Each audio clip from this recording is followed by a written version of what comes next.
Reverência pegou um significado muito ruim ao passar do tempo e é um significado totalmente errôneo, tanto por um lado quanto pelo outro. Eu acho que isso acaba impedindo as pessoas de adorar a Deus verdadeiramente e de viverem, cara, uma vida que de fato significa que é reverente a Deus, entende? No fundo, o que deveria ser um temor, um encantamento profundo se tornou ou medo ou rejeição, ou por outro lado se tornou uma vida de aparência, mas sem um coração puro. Fala, galerinha do YouTube. Sacanagem, vou começar o vídeo assim não. Vou começar da maneira certa. Então, fala, galera. Como é que vocês estão? Tudo certo com vocês? Estou aqui para mais um vídeo. Sim, eu demorei. Eu sei que eu demorei. Eu sei que você tá com saudade de mim. Mas eu voltei. Tá feliz agora? Se tá feliz, deixa o like então, se inscreve no canal. Porque hoje vamos falar de um assunto muito interessante. Vamos falar de reverência, né? Eu acho que acabou perdendo o significado que realmente deveria ter reverência. Mas estamos aqui para justamente discutir sobre esse assunto.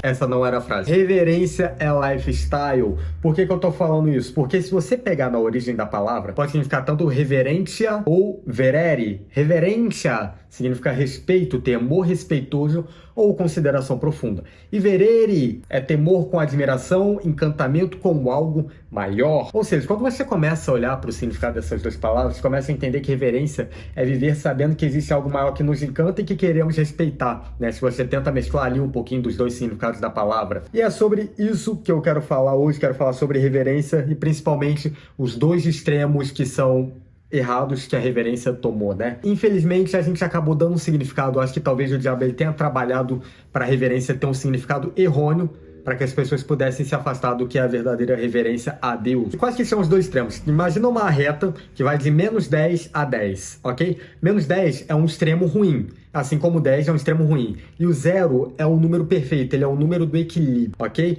Nesse meio, nesse equilíbrio, temos a reverência. No menos 10, como um extremo negativo, nós temos o que? A religiosidade, ok? E no 10 nós temos a rejeição à reverência, ok? Vamos começar pela rejeição à reverência, que é basicamente o seguinte. Rejeição é onde a gente pensa, ou melhor, eu pensava, daquele famoso estereótipo, talvez de algo, de uma igreja mais tradicional que acabou ganhando notoriedade no Brasil. O que não é ruim, mas é porque o estereótipo, talvez a forma como eles vivem, as rotinas que eles decidiram viver, e que não necessariamente é bíblico, mas que eles decidiram voluntariamente viver, acabaram se tornando o significado da palavra reverência. Como se reverência fosse necessariamente um estilo de roupa, ou um alimento que você come ou que você deixa de comer, sendo que não é por aí. Eu sou contra o ritual? Não, eu entendo a forma como talvez as pessoas da igreja tradicional queiram levar, a forma como eles se vestem, a forma como eles dirigem o culto, e tá tudo bem, ok? Eu não sou nada contra, é apenas uma maneira de viver e eu tenho uma outra maneira. E por que que isso é bom? Por que que isso é correto? Você ter a sua maneira, o seu estereótipo, o seu ritual e eu ter o meu? Porque, cara, Jesus ele não tá nem aí pro ritual, com toda honestidade, com toda a sinceridade do mundo. Jesus ele quer um coração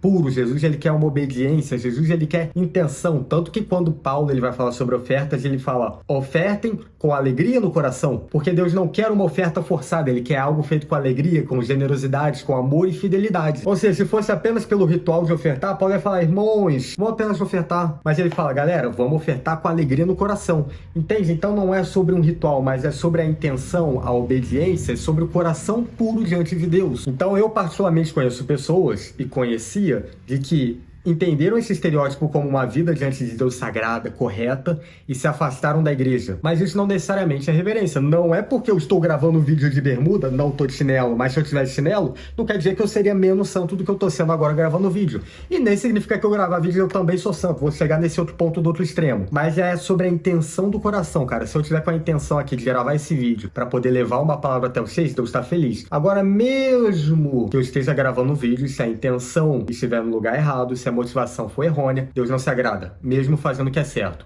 Como diz o pastor Luciano Subirá, essa citação dele é fantástica, é braba demais. E não é só sobre fazer o que é certo, é sobre fazer o que é certo com a motivação correta. Então, cara, Jesus ele não quer um ritual, entende? Jesus ele não quer algo feito como se aquilo fosse um padrão para alcançar a glória dele. Até porque não somos alcançados pela graça de Jesus pelo simples fato de um padrão. mas pela fé que temos nele. E repetindo, eu não sou contra você ser de uma igreja tradicional, você ter a sua maneira de vestir, as suas rotinas que vocês têm numa igreja tradicional, eu não sou contra. Qual que é o problema? O problema é que o diabo pegou aquilo que é santo, aquilo que é puro, de pessoas que realmente se dedicam a Deus e tentou transformar como um padrão de algo santo e vem afastando pessoas por causa disso. Ele vem afastando pessoas pela rejeição à reverência, porque as pessoas vão olhar e falar, cara, eu não quero ser esse padrão, eu não quero ser esse estereótipo, porque o diabo cegou elas, confundiu a mente delas para que elas pudessem rejeitar a reverência através de um estereótipo. Mas, como eu disse, reverência não tem a ver com estereótipo, não tem a ver com imagem, não tem a ver com ritual, tem a ver com um lifestyle, tem a ver com uma vida que você leva diante de Deus. E eu não estou falando da sua vida por fora, das aparências, eu estou falando do seu coração diante de Deus, no momento que Deus olha pro teu coração e fala, caraca, gostei desse coração. E por que eu estou enfatizando muito sobre o coração? Porque o outro extremo que o diabo ele tem trabalhado para que as pessoas rejeitem a reverência é a religiosidade. Porque, como eu disse, vamos supor, tá, que eu tô aqui gravando esse vídeo, mas se eu tô gravando esse vídeo só por gravar, se eu não tô fazendo isso com amor, com dedicação, com intenção de transformar pessoas, querendo agradar a Deus, porque eu sei que Ele me instruiu a fazer isso, cara, do que tá adiantando gravar vídeo? O que adianta eu ter likes se esse like não é com o objetivo de, cara, eu quero transformar mais pessoas, eu quero agradar a Deus, eu quero cumprir o propósito de Deus. Então, cara, o coração, ele tem que ser puro diante de Deus, entende? A religiosidade é justamente sobre isso. Quando você tem uma aparência, mas que não necessariamente essa aparência reflete o teu coração. Você está fazendo apenas por status. Por exemplo, olha só o que Salomão fala em Provérbios 21, versículo 3. Fazer o que é justo e certo é mais aceitável ao Senhor do que oferecer sacrifício. Por que Salomão está falando isso? Muito simples, porque o sacrifício você pode fazer apenas por uma imposição, por um ritual, apenas porque é rotina, apenas porque o sacerdote chegou em você e falou, cara, vai fazer o teu sacrifício diário. Mas quando a gente faz o que é justo, o que é certo, tem a ver com a intenção do coração. Tem a ver com você estar disposto a fazer aquilo. Por isso que Deus, Ele quer o que é justo, o que é correto, o que é agradável diante dele, com intenção, com motivação no lugar certo. Isso não significa que você não deva oferecer sacrifícios. E quando eu falo sacrifício, eu não tô falando necessariamente de matar um cordeirinho. Não faz com cordeiro não, coitado. Mas eu tô falando, cara, é bom você ter uma boa imagem, porque as pessoas, elas vão te associar a um estereótipo. Isso é certo, isso é errado? Irmão, eu não me meto nesse assunto. Eu sei o que acontece. Que quando o ser humano olhar pra você,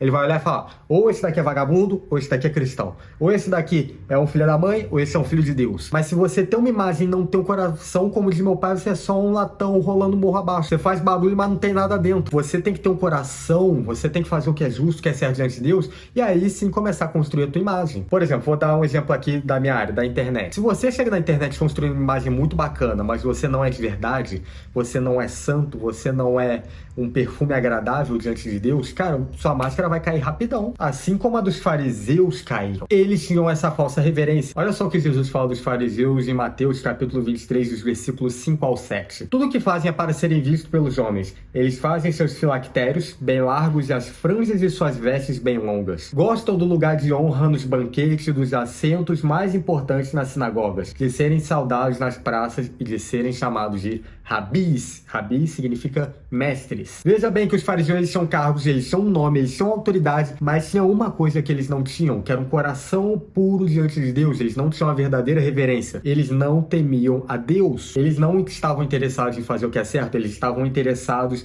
em parecer fazer o que é certo. Eles não estavam interessados na santidade, eles estavam interessados na imagem de santidade. Eles não estavam interessados em fazer o que é justo e agradável a Deus. Eles estavam interessados em ter uma boa imagem. Só que aí temor ao Senhor não é sobre imagem, não é sobre aparência e nem mesmo sobre discurso gravado. É sobre uma vida que você leva diante de Deus. No momento que Deus olha pra ti e fala, cara, minha filha me agrada. Cara, meu filho é top. Eu amo meu filho, eu amo minha filha. E eles são exemplos do que eu quero. Eles são exemplos na terra de quem eu verdadeiramente sou. E aí que eu chego numa outra citação, eu adoro fazer citações bombásticas, que é Deus procura um coração e não uma boca. Olha só o que Jesus fala em Mateus 15:8. Esse povo me honra com os lábios, mas o seu coração está longe de mim. Sua boca pode mentir, sua boca pode ter discursos prontos. Pior, tua boca pode ter orações planejadas. Mas o teu coração não consegue mentir, porque o teu coração, ele reflete quem você é. A tua boca pode estar perto de Deus, mas o seu coração pode estar longe.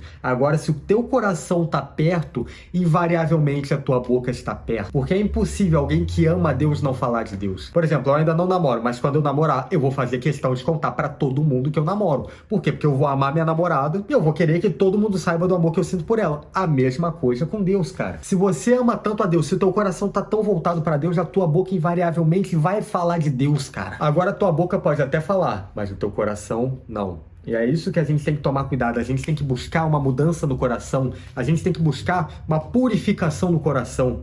E é algo que Deus, ele pode gerar. Reverência é temor, né? Quando eu trato de temor a Deus, eu tô falando a mesma coisa de reverência. E o que é temor a Deus, né, cara? Eu já vi várias discussões sobre temor a Deus, mas Provérbios, Salomão, é bem explícito o que é temor a Deus. Provérbios 8:13. Odeia o orgulho e a arrogância, o mau comportamento e o falar perverso. Temor a Deus é um tripé. Odiar o orgulho, a arrogância, a autossuficiência, a vaidade. É odiar o mau comportamento e o falar perverso. Temor a uma pessoa é quando eu repudio o que desagrada a outra pessoa, é quando eu sou respeitoso e zeloso por ela. Nós temos que honrar nossos pais, nossas mães. Nós temos que ter temor e reverência a eles, porque nós amamos eles, nós queremos agradá-los, nós devemos ter respeito e zelo pela vida deles, por eles, assim com as pessoas do teu convívio social. Você tem temor, você agrada, você respeita, você zela pela vida de outra pessoa que você ama. E você justamente repudia aquilo que a pessoa odeia. E é isso que é temer a Deus. É isso que é reverenciar a presença de Deus. Como que você vai começar a reverenciar a Deus? Tá, eu te dei o conceito, eu te dei a explicação. Eu falei de reverentia, de verere, eu dei versículos. Só que, cara, como que você reverencia a Deus na prática? Como que você repudia o que Deus agrada na prática, na ação, com a ajuda do Espírito Santo? E como eu estava falando que a gente precisa ter uma mudança no coração, só que essa mudança, ela é gerada. Nós não conseguimos produzir pela nossa força, como nós, como homens, como carnais, como naturais, nós não conseguimos produzir algo que é espiritual. Nós somos espírito, mas ainda habitamos num corpo, num plano inferior. E a reverência, o temor ao Senhor, essa mudança no coração, para um coração puro, santo e íntegro diante de Deus, está num plano superior. E nós só conseguimos vencer batalhas espirituais, nós só conseguimos mudanças espirituais quando temos armas espirituais, quando temos ajuda espiritual. E essa é a função do Espírito Santo. Olha só o que Jesus fala sobre o Espírito Santo em João 16:13. Mas quando o Espírito da verdade vier, ele os guiará a toda a verdade.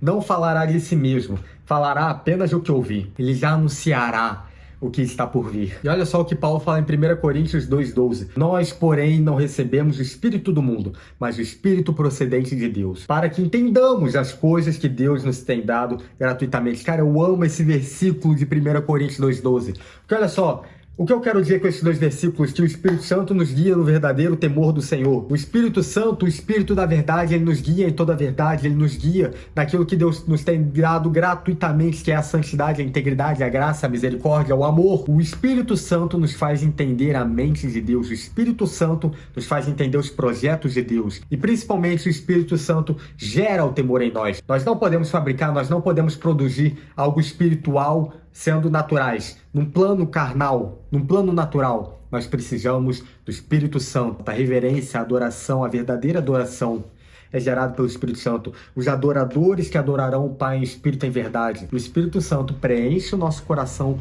com o amor de Deus, nos ensina, nos faz entender as coisas que Deus nos tem dado gratuitamente. O Espírito Santo, ele nos faz discernir as coisas espirituais. E ninguém é melhor que um homem para poder explicar o que é temor e reverência a Deus, senão o rei Davi. Um homem segundo o coração de Deus. E de fato a gente pode falar que Davi amava a Deus, reverenciava a Deus, adorava a Deus, tinha zelo, respeito por Deus, não um respeito amigável de boas condutas sociais, mas um encantamento profundo, uma consideração profunda. Ele era tão encantado pela presença de Deus que ele decidiu construir um templo para Deus. Veja só, Davi, ele estava morando num palácio muito luxo. Até que Davi um dia ele percebe Ele fala, cara, isso daqui tá errado. Eu tô num palácio enquanto a presença de Deus, a Arca da Aliança, está numa tenda. Isso não é justo. E aí a gente percebe o quanto Davi amava a Deus, o quanto Davi reverenciava a Deus, o quanto que Davi tinha um coração puro diante de Deus, porque ele não queria construir um templo apenas por um status, para todo mundo olhar para ele e falar, caraca, Davi construiu o templo de Deus. Não, mas porque ele queria agradar a Deus. E Davi conta esse projeto ao profeta Natan, e Natan recebe uma palavra de Deus, e Natan fala para Davi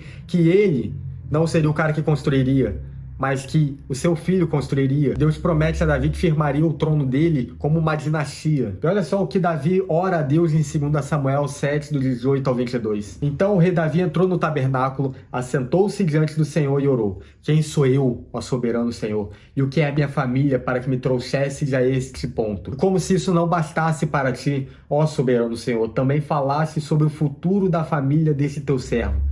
É assim que procedes com os homens, ó soberano Senhor. Que mais Davi poderá dizer-te? Tu conheces o teu servo, ó soberano Senhor. Por amor de tua palavra e de acordo com tua vontade, realizaste esse feito grandioso e o revelaste a teu servo. Quão grande és tu, ó soberano Senhor. Não há ninguém como tu, nem há outro Deus além de ti, conforme tudo que sabemos. Cara, Davi entendia quem de fato que Deus era. Soberano, único, não há ninguém além dele. E o adorava, e o reverenciava, e o queria, e o amava.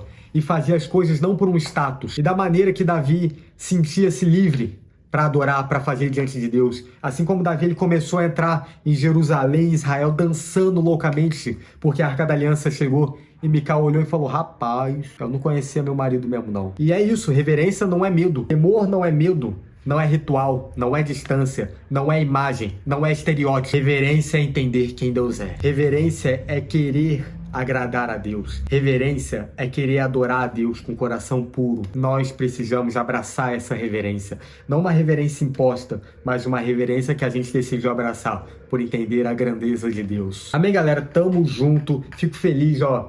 Amo você. Obrigado por estar aqui comigo até o final do vídeo. E se essa palavra fez sentido para você, deixa o teu like, se inscreva no canal para que mais pessoas possam ver essa mensagem e sentir, entender o que é verdadeira reverência a Deus. Eu tô te esperando, vamos, dá um like, vambora. Que coisa estranha que eu fiz agora. Mas enfim, galera, tamo junto, obrigado e até a próxima. Valeu!